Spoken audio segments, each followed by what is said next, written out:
बिस्मिल्लाह अल्हम्दुलिल्लाह वस्सलातु वस्सलामु अला रसूलिल्लाह अशहदु अल्ला इलाहा इल्लल्लाहु वहदहु ला शरीका लह व अशहदु अन्न मुहम्मदन अब्दुहु व रसूलुहु। मोहतरम नाज़रीन, आज हम सूरह फातिहा की पहली आयत की तफसीर करने जा रहे हैं। अल्हम्दुलिल्लाहि रब्बिल आलमीन। अल्हम्दु तमाम तारीफ़ें, सब तारीफ़ें, सारी तारीफ़ें लिल्लाह अल्लाह ही के लिए हैं। रब जो पालने वाला है, अल-आलमीन सारे जहानों को, तमाम जहानों को। तो बामुहावरा तर्जुमा यूँ हुआ, सब तारीफ़ें अल्लाह के लिए हैं जो सारे जहानों का पालने वाला है। जो लोग अरबी जानते हैं उनके लिए इसका इराब देख लें। अल्हम्दु ये मुब्तदा मरफू है, लिल्लाही ये जार मजरूर है जो मुताल्लिक़ बिमहज़ूफ़ ख़बर अल-मुब्तदा है और इसकी तक़दीर साबित या वाजिब। रब्बी ये सिफ़ा है लफ्ज़ जलाला की और इसकी अलामत जर कसरा है और ये मुज़ाफ़ है। अल-आलमीन ये मुज़ाफ़ इलैहि मजरूर है और इसकी अलामत जर जो है वो या है क्योंकि ये जमा मुज़क्कर सालिम है। अल्हम्दु हम्द का माना किसी खूबी की वजह से तारीफ़ है।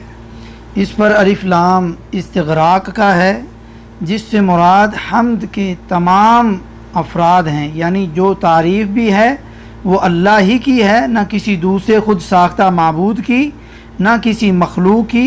क्योंकि मखलूक में अगर तारीफ़ के लायक की खूबी है तो वो उसी अल्लाह की पैदा करदा है। तो इसलिए हम्द और तारीफ़ का मुस्तहिक भी वही अल्लाह है। लफ्ज़ अल्लाह, लफ्ज़ जलाला चूँकि ये ज़ाती नाम है इसलिए इसमें अल्लाह ताला के तमाम सिफ़ात और अल्लाह ताला के तमाम अस्मा आ जाते हैं। वो 99 अस्मा व सिफ़ात भी जिनका ज़िक्र हदीस में मौजूद है और वो भी जो उनके अलावा हैं, ख्वाह वो अल्लाह ताला ने अपनी मखलूक में से किसी को सिखाए हैं या उनका इल्म सिर्फ़ अल्लाह ने अपने पास रखा है। जिस तरह मोहम्मद सल्लल्लाहु अलैहि वसल्लम से मुराद वो ज़ाते गिरामी है जो नबी भी है, रसूल भी, शाहिद भी है, मुबश्शिर और नज़ीर भी, दाई इलल्लाह भी है और सिराज मुनीर भी, वो ख़ातमुन नबिय्यीन भी है और सय्यिद वलद आदम भी है। गर्द इसमें मोहम्मद सल्लल्लाहु अलैहि वसल्लम ये ज़ाती नाम है जिसमें आपके तमाम नाम और तमाम सिफ़ात आ जाती हैं। इसी तरह लफ्ज़ अल्लाह आलम ज़ाती नाम होने की वजह से तमाम अस्मा व सिफ़ात का ये जामे है। इसलिए अहले इल्म फरमाते हैं अल्हम्दुलिल्लाह दावा भी है और दलील भी, यानी सब तारीफ़ें अल्लाह के लिए हैं क्योंकि वो तमाम सिफ़ात कमाल का जामे है और हर सिफत पर उसकी हम्द लाजिम है। अल्हम्दुलिल्लाह में आप देखें अलिफ लाम जैसा कि ज़िक्र किया इस्तिग़राक़ का होने की वजह से कई किस्म का उमूम है और लिल्लाह में ये जो लाम है ये इख्तिसास के लिए है, जिसका मतलब ये है कि हर हम्द अल्लाह ताला के लिए ख़ास है। ये अल्लाह का ज़ाती नाम है और ये अल्लाह का नाम किसी और के साथ इस्तेमाल करना जायज़ नहीं, किसी के लिए ये जायज़ नहीं है। तो जिसका मतलब ये हुआ कि हर हम्द करने वाला दर हकीकत अल्लाह ही की तारीफ़ करता है, ख्वाह वो ख़ुद रब्बुल आलमीन हो या इंसान हो या कोई जिन हो या कोई फ़रिश्ता हो या कोई भी मखलूक हो। जैसा कि अल्लाह ताला ने एक मकाम पर फरमाया व इम मिन शैइन इल्ला युसब्बिहु बिहम्दिही, सूरह बनी इसराइल की 44 नंबर आयत में फरमाया जो भी शय है उसकी हम्द के साथ तस्बीह करती है। इसी तरह हम्द के उमूम में मकान यानी जगह का भी उमूम है, यानी वो किसी भी जगह में हो, ज़मीन में हो या आसमान में या उनके दरमियान में हो या अर्श पर। फरमाया वलहुल हम्दु फिस समावाति वल अर्द, सूरत रूम की 18 नंबर आयत में, यानी आसमानों और ज़मीन में उसी की हम्द है। इसी तरह ज़मान का भी उमूम है, यानी वो हम्द दिन में हो या रात में, माजी में हो या हाल में या मुस्तकबिल में, दुनिया में हो या आखिरत में, सब की सब अल्लाह के लिए ख़ास है। फरमाया वहुवल्लाहु ला इलाहा इल्ला हु لہ الحمد فی الاولی والآخرہ، سورہ قصص کی 70 نمبر آیت میں فرمایا، اور وہی اللہ ہے جس کے سوا کوئی معبود نہیں، اسی کے لیے دنیا اور آخرت میں سب تعریف ہے۔ اس طرح الحمد میں خود حمد کا بھی عموم ہے، یعنی وہ حمد کسی بھی لفظ کے ساتھ ہو یا کسی بھی زبان میں بلند آواز سے ہو یا آہستہ، دل سے ہو یا زبان سے یا دوسرے اعضاء کے ساتھ، غرض تعریف کوئی بھی ہو صرف اکیلے اللہ کے لیے خاص ہے۔ کسی دوسرے میں کوئی خوبی یا قابل تعریف بات ہے تو وہ اس کی اپنی نہیں بلکہ اللہ تعالیٰ کی ہی عطا کردہ ہے، اس لیے اس کی وجہ سے اس کی تعریف بھی در حقیقت اللہ تعالیٰ کی ہی تعریف ہے۔ بعض اہل علم نے قرآن مجید کے 4 حصے کیے ہیں کہ ہر حصہ الحمد سے شروع ہوتا ہے۔ پہلا حصہ الحمدللہ رب العالمین سورہ فاتحہ سے، دوسرا حصہ سورہ انعام سے الحمدللہ الذی جعل الظلمات والنور، اور تیسرا حصہ سورہ کہف سے الحمدللہ الذی انزل علی عبدہ الکتاب، اور چوتھا حصہ سورہ سبا سے الحمدللہ الذی لہ ما فی السماوات وما فی الارض۔ الحمدللہ یہ کلمہ شکر ہے جس کی احادیث میں بڑی فضیلت آئی ہے۔ ایک حدیث میں لا الہ الا اللہ کو افضل الذکر اور الحمدللہ کو افضل الدعا کہا ہے، جیسا کہ سنن ترمذی کی 3383 نمبر حدیث، اور یہ حدیث صحیح ہے۔ اور صحیح مسلم کی روایت میں ہے 223 نمبر میں کہ الحمدللہ یہ میزان کو بھر دیتا ہے۔ اس لیے ایک اور حدیث میں آتا ہے کہ اللہ اس بات کو پسند فرماتا ہے کہ ہر کھانے پر اور پینے پر بندہ اللہ کی حمد کرے، جیسا کہ صحیح مسلم کی 2734 نمبر حدیث ہے۔ تو الحمدللہ ایسا مبارک کلمہ ہے کہ اللہ تعالیٰ کی کتاب کا آغاز اس سے ہوتا ہے۔ نبی صلی اللہ علیہ وسلم ہر خطبہ کی ابتدا اس سے کرتے تھے، جیسا کہ صحیح مسلم کی 2008 نمبر حدیث ہے۔ کھانا کھانے کے بعد اور چھینک آنے پر اللہ کی حمد کرتے تھے، صحیح بخاری کی 5458 نمبر اور 6224 نمبر۔ اور سوتے وقت بستر پر آ کر یہ دعا پڑھتے الحمدللہ الذی اطعمنا وسقانا وکفانا وآوانا فکم ممن لا کافی لہ ولا مؤوی۔ سب تعریفیں اللہ کے لیے ہیں جس نے ہمیں کھلایا اور ہمیں پلایا اور ہمیں کافی ہو گیا اور ہمیں ٹھکانہ دیا، کیونکہ کتنے ہی لوگ ہیں جنہیں نہ کوئی کفایت کرنے والا ہے اور نہ کوئی ٹھکانہ دینے والا ہے۔ صحیح مسلم کی 2715 نمبر حدیث۔ اور صبح جب اٹھتے وقت تب بھی اللہ کی تعریف الحمد سے شروع ہوتی، الحمدللہ الذی احیانا بعدما اماتنا والیہ النشور۔ سب تعریفیں اللہ کے لیے ہیں جس نے ہمیں مارنے کے بعد زندہ کیا اور اسی کی طرف اٹھ کر جانا ہے، لوٹ جانا ہے۔ یہ صحیح بخاری کی 6314 نمبر حدیث ہے۔ قیامت کے دن لوگ قبروں سے جب اٹھیں گے تو اللہ تعالیٰ کی حمد اور تعریف کرتے ہوئے نکلیں گے۔ فرمایا یوم یدعوکم فتستجیبون بحمدہ، سورہ بنی اسرائیل کی 52 نمبر آیت۔ جس دن وہ تمہیں بلائے گا تو تم اس کی حمد کرتے ہوئے چلے آؤ گے اور جنت میں داخل ہونے کے بعد اللہ کی حمد کریں گے۔ فرمایا وقالوا الحمد للہ الذی ہدانا لہذا وما كنا لنهتدی لولا ان ہدانا اللہ، سورہ اعراف کی 44 نمبر آیت۔ اور وہ کہیں گے کہ سب تعریف اللہ کی ہے جس نے ہمیں اس کی ہدایت دی، اور ہم کبھی نہ تھے کہ ہدایت پاتے اگر یہ نہ ہوتا کہ اللہ نے ہمیں ہدایت دی۔ اور جنت میں ان کی گفتگو کا اختتام بھی اسی پر ہوا کرے گا، دعواہم فیہا سبحانک اللہم وتحیتہم فیہا سلام وآخر دعواہم ان الحمد للہ رب العالمین، سورہ یونس کی 10 نمبر آیت۔ ان کی دعا ان جنتوں میں یہ ہوگی پاک ہے تو اے اللہ، اور ان کی آپس کی دعا ان میں سلام ہوگی، اور ان کی دعا کا خاتمہ یہ ہوگا کہ سب تعریف اللہ کے لیے ہے جو تمام جہانوں کا پالنے والا ہے۔ اللہ تعالیٰ سے دعا اللہ رب العزت ہمیں بھی ان خوش نصیبوں میں شامل فرمائے، آمین۔ تو یہ کلمہ الحمدللہ یہ عظیم الشان حقیقت کا اظہار ہے، اور جیسا کہ ہم نے ذکر کیا یہ کلمہ شکر بھی ہے اور بہترین مکمل دعا بھی، اور प्यारे नबी सल्लल्लाहु अलैहि वसल्लम ने फरमाया अद्दुआ हुवल इबादा, अल्लाह को पुकारना यानी दुआ करना पुकारना ही इबादत है। जैसा कि सुनन तिरमिज़ी की 3327 नंबर 3372 नंबर हदीस है और हदीस सही है। इंसान की हर इबादत, नमाज, रोज़ा, हज, ज़कात, जिहाद, गरज ज़िंदगी का हर लम्हा उसके हुक्म के मुताबिक ग़ुलाम बनकर गुजारना, उससे मांगते रहना और मांगने ही की मुख्तलिफ़ सूरतें हैं। ये सारे काम मांगने की ही मुख्तलिफ़ सूरतें हैं। इनमें से बेहतरीन सूरत उसकी तारीफ़ करना और उसका शुक्र अदा करना।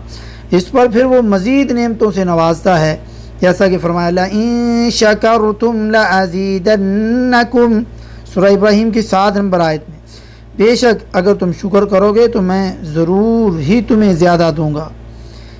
तो जैसा कि हमने ज़िक्र किया कि अल्हम्दुलिल्लाह ये बेहतरीन जो दुआ है, जैसा कि सुनन तिरमिज़ी की 3383 नंबर हदीस में है। एक अरब शायर ने भी क्या खूब कहा, इज़ा असना अलैकल मरउ यौमा कफ़ाहु मिन तअर्रुदिहि सनाउ, जब कोई शख्स किसी दिन तुम्हारी तारीफ़ करता है तो उसे उसके सवाल करने से तारीफ़ ही काफ़ी हो जाती है। जब एक सखी शख्स जो मखलूक है सिर्फ़ तारीफ़ सुनकर नवाज देता है, साफ़ लफ्ज़ों में सवाल का इंतज़ार नहीं करता, तो रब्बुल आलमीन जो जवाद भी है माजिद भी है अपनी हम्द पर क्यों नहीं नवाजेगा, खुसूसन जब उससे बढ़कर अपनी तारीफ़ सुनकर खुश होने वाला कोई नहीं। रसूलुल्लाह सल्लल्लाहु अलैहि वसल्लम ने फरमाया ऐसा कोई नहीं जिसे अल्लाह से ज़्यादा अपनी तारीफ़ पसंद हो, इसलिए उसने ख़ुद अपनी तारीफ़ की, जैसा कि सही बुखारी की 4637 नंबर हदीस है।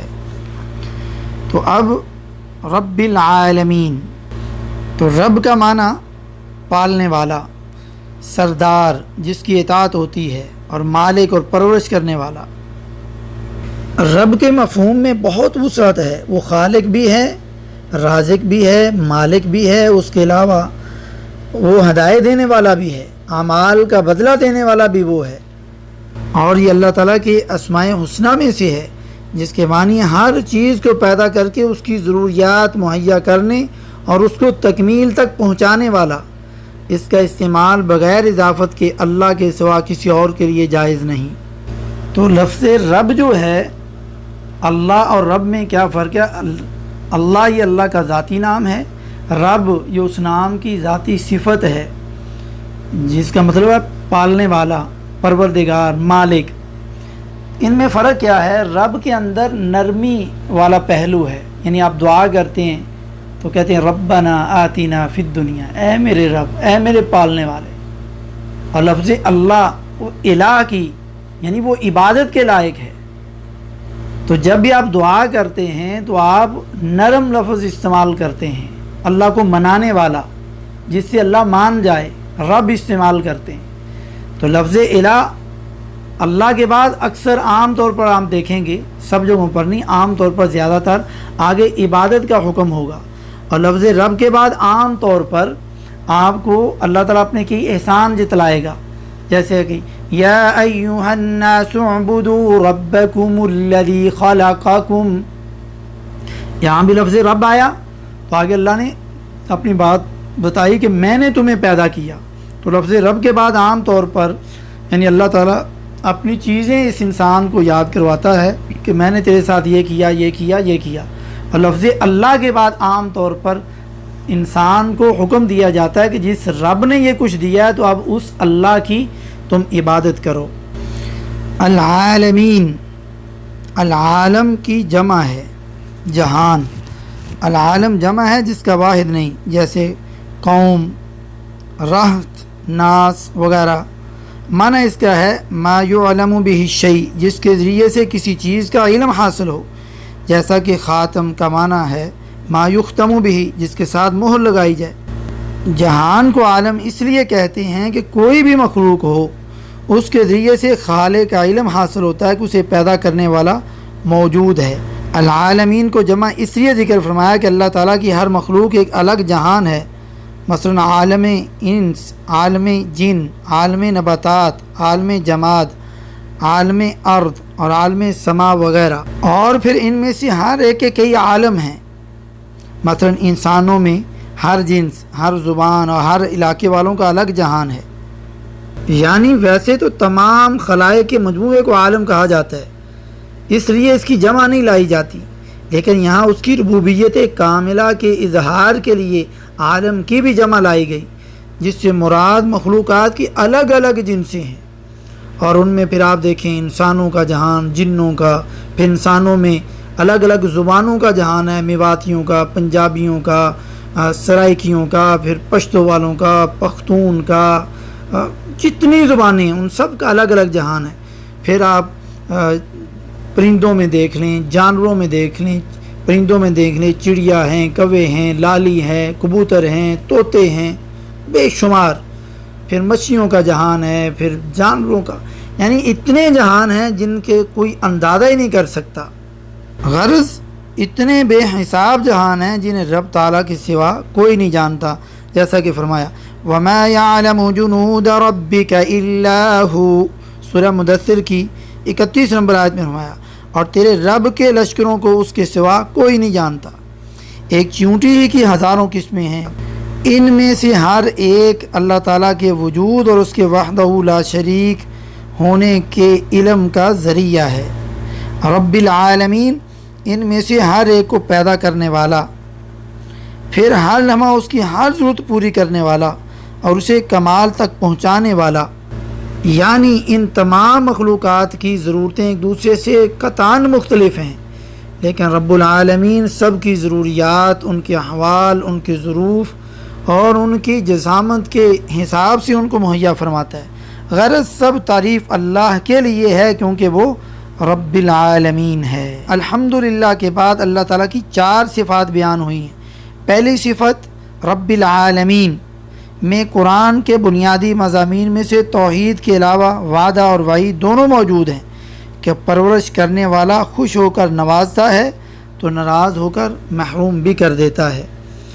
تو یہ پہلی جو صفت ہے اس پر بات کی، پہلی آیت کی تفسیر اور اس کا معنی مفہوم مکمل ہوا، جس سے ہمیں یہ پتہ چلا کہ یہ بات صرف اتنی نہیں کہ تعریف اللہ کے لیے ہے، بلکہ صحیح بات یہ ہے کہ تعریف اللہ ہی کے لیے ہے۔ اور اس میں ایک بات ابھی میرے ذہن میں آ رہی ہے کہ یہ الحمدللہ رب العالمین اعرابی لحاظ سے دیکھیں تو یہ جملہ اسمیہ ہے، اور جملہ اسمیہ کا مطلب کیا ہوتا ہے کہ استمرار کا معنی دیتا ہے، یعنی ہمیشہ اللہ تعالیٰ کی دائمی اللہ کی حمد ہے، اللہ کی تعریف ہے۔ تو یہ اللہ تعالیٰ کی تعریف شروع سے ہے اور ابھی بھی موجود ہے اور ہمیشہ رہے گی، کبھی نہ ختم ہونے والی یہ اللہ کی تعریف ہے، جو اس عربی جملہ اسمیہ سے بھی ہمیں معلوم ہوتی ہے۔ اللہ رب العزت سے دعا ہے اللہ رب العزت ہمیں سمجھنے اور عمل کرنے کی توفیق نصیب فرمائے۔ وما توفیقی الا باللہ۔